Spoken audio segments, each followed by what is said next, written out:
Hi, today's topic is teacher-student relationships. Let's start with a question. With whom do you learn the best? Who's that person that is your good thought partner? And think about who that actually is and some of their qualities, because that's really what we're talking about here. How can you be that person to your students? The teacher-student relationship has a very high effect as far as John Hattie's research. It's 0.48, which is well within a zone of desired effects and really a high value. On the other hand, students who feel disliked in the classroom, it's actually negatively impacting their ability to learn. Minus 0.19, not a good look. Last week we had a headline across the country how enrollment is dropping in public schools. This is, of course, because of COVID, but I think it's worth thinking about in teacher relationship um, thoughts, because what is reported in the article is that some families, some students feel a lack of clarity about how school even works these days. Others notice a lack of relevance of what the schools are offering, and also even a lack of support from school districts and school staff as far as being what they need in this time of COVID. So we have to sort of reevaluate the things that we do and make sure that what we're offering to students and families is really what they need at this time. Students can learn, we all know that. I would say too that students are learning, and we want them to be learning these kinds of things. Imagine for a moment that I'm your student. What I do not know or do is a temporary condition. It's caused by my lack of opportunity to practice, not because I'm a deficient person. And I know at school that I'm going to get those opportunities to make up what I still need to learn so that I can succeed. The feedback that I get from my teacher is built on what I understand right now. And when I look at that feedback, or hear that feedback, I know what I should do next.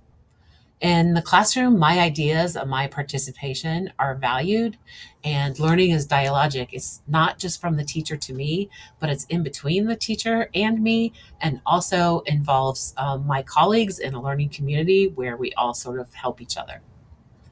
My culture, my lived experience, my ways of knowing are valued at school, and I belong there.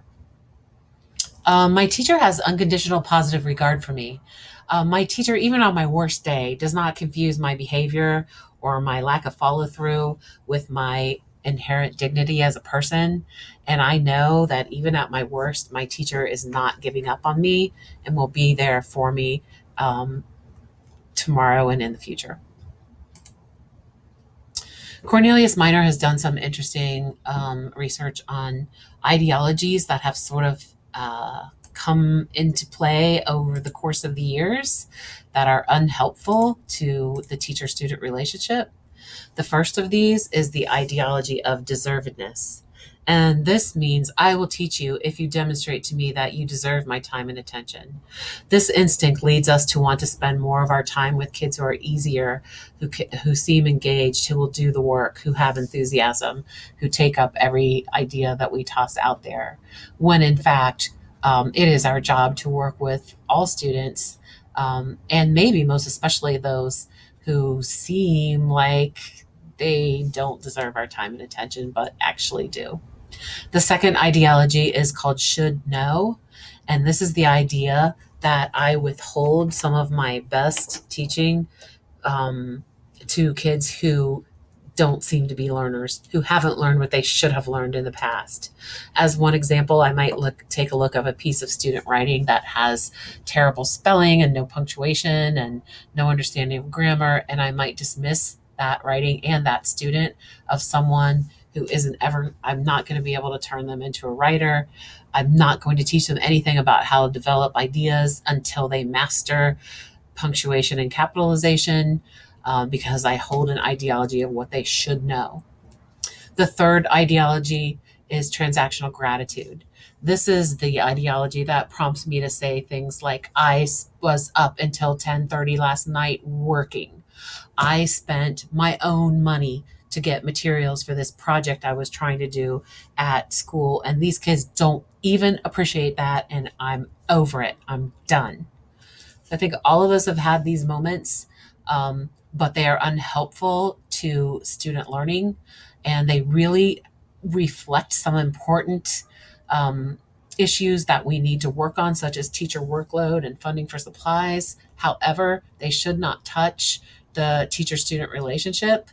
And we probably should start disrupting them in the fact that sometimes we justify to each other or protect each other or sort of validate each other's frustrations, when we should perhaps make sure that these frustrations do not touch our relationship or our ways of being and thinking with students.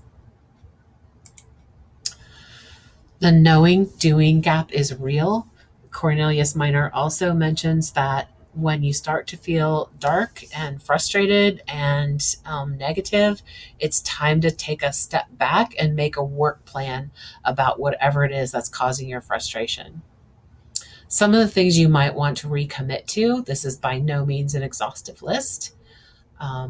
Taking students seriously. Really listening to them and taking them seriously is how you figure out what they need next. Putting celebrations of learning on the calendar and sticking to them, not getting stuck in one unit for 3.5 months just because you only see the kids twice a week. They're getting bored, you're getting stuck.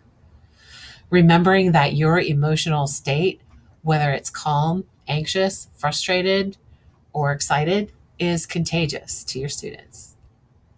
Study things worth learning. Take the big stuff and leave the rest when your time is short. And finding sincere and true instructional compliments to give to students, and to create teaching points and learning tips that are generative and that they will be helpful to students all across your course, perhaps in other content areas and at other grade levels. And you'll think of others, I'm sure. Here are just a few tips from the Distance Learning Playbook about some specifics about how you might work on a stronger and more enthusiastic student-teacher relationship. First being, you could foreshadow upcoming content with an intriguing question, give students a reason to want to come back to school or to want to log in to the at-home work. Posting lots of evidence of students, their tasks, and their learning in the brick and mortar classroom, in your Google Classroom, sharing with parents, and just generally celebrating all the positives that are happening in your room. Keeping your voice and image in the learning life of students. There are lots of ways to do that at school and even at home. And your presence is more important to your students than you probably even want it to be, but it's really helpful to keep them engaged. Listening, asking students what their experience is, listening to their answers, giving them a chance to tell you what's working and what feels draining. Reaching the hard to reach student is, let me move my face away from being hard to reach, is nothing that there's a silver bullet answer to, but there are some thoughtful suggestions in the Distance Learning Playbook. They suggest that you should wage a thoughtful campaign to change that dynamic. And I like that thinking. An all-out assault is going to feel uncomfortable to everyone.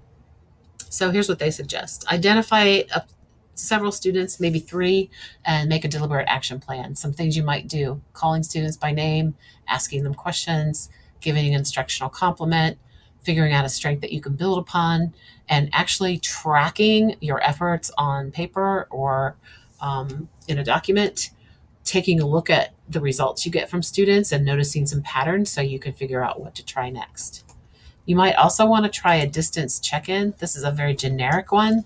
This is nothing more than a Google form where students can say, how they're feeling, how learning is going, what they're into at school, something fun they're going to do at home, an adult in their learning circle that they might want to check in with.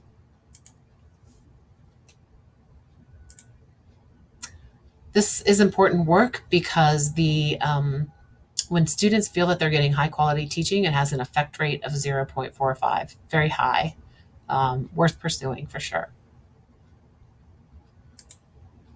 Finally, you might want to consider what kind of teacher you want to be. What's your thing? What do you want your students to say about you?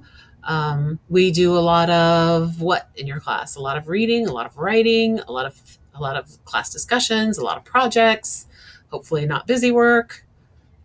You might be the kind of teacher that won't let kids slide, and you're going to demand that their work gets better, or they're going to hear about it. You might be the person who notices what kids do well. You might have the kind of class where it's over before kids even know it. It just seems like time flies, which is code for saying that you are a well-planned teacher and you have really put some thought into what's going to happen and keeping a brisk pace. Or maybe you're the teacher that always has kids working together and everyone just has to get along because they're going to have to work together. Again, these are just some thoughts. I would challenge you to actually make your own list about what is the one thing or two things that you want your students to say about you, because that's really good for your own goal setting and helps you work towards the kind of person that you want to be, which affects greatly your teacher-student relationships. At this point, I recommend you to the Module 3 in the Distance Learning Playbook, where you will find lots of other tips and strategies and even some resources to help you along in this work. Thank you.